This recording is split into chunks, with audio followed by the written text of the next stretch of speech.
This is the coastal belt of Bangladesh, where 43 million people are suffering from severely low access of safe drinking water due to heavy salinity intrusion in their ground and surface water sources. The salinity level in the drinking water is higher than any inland water systems in the whole world which is used for drinking water. The current situation is evidence of severe climate change in the southern coastal belt of Bangladesh, affecting the health and livelihood of people, causing kidney damage, high blood pressure, and severe complications during pregnancy.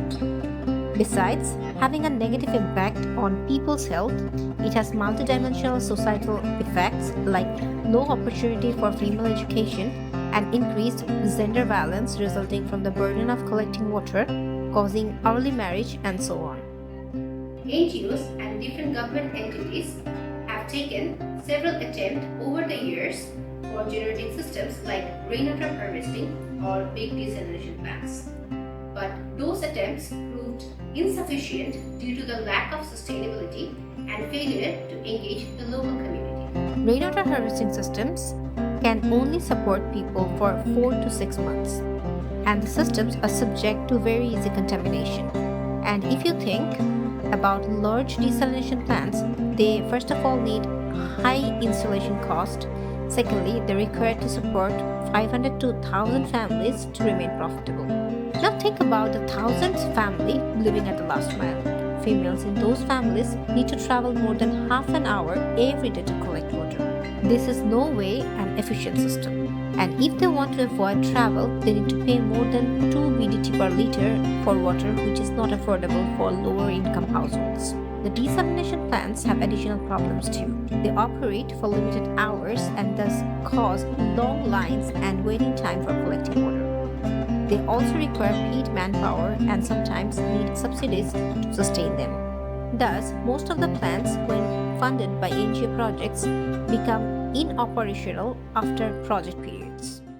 We understood that we needed a solution that is decentralized, can support the small clusters of households in the last miles of the coastal belt, which comprises more than 20 million affected families. This solution needs to be locally led, financially feasible without subsidy, and obviously eco-friendly.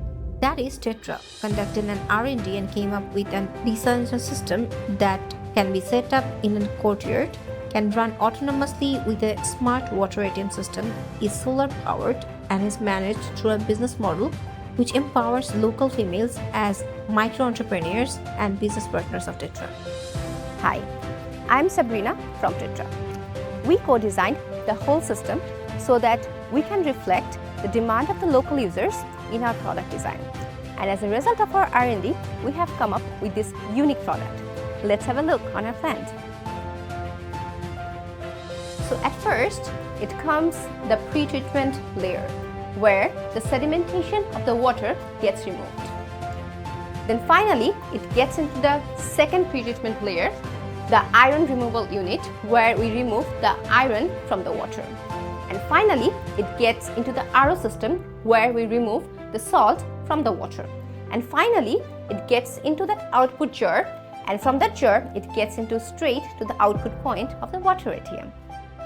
Tetra desalination systems are a unique approach to solve climate change-induced drinking water crisis in coastal Bangladesh. Tetra is targeting to impact 1 million people by the end of 2030. Tetra, an impactful social startup, is becoming the ray of hope for 43 million salinity-affected people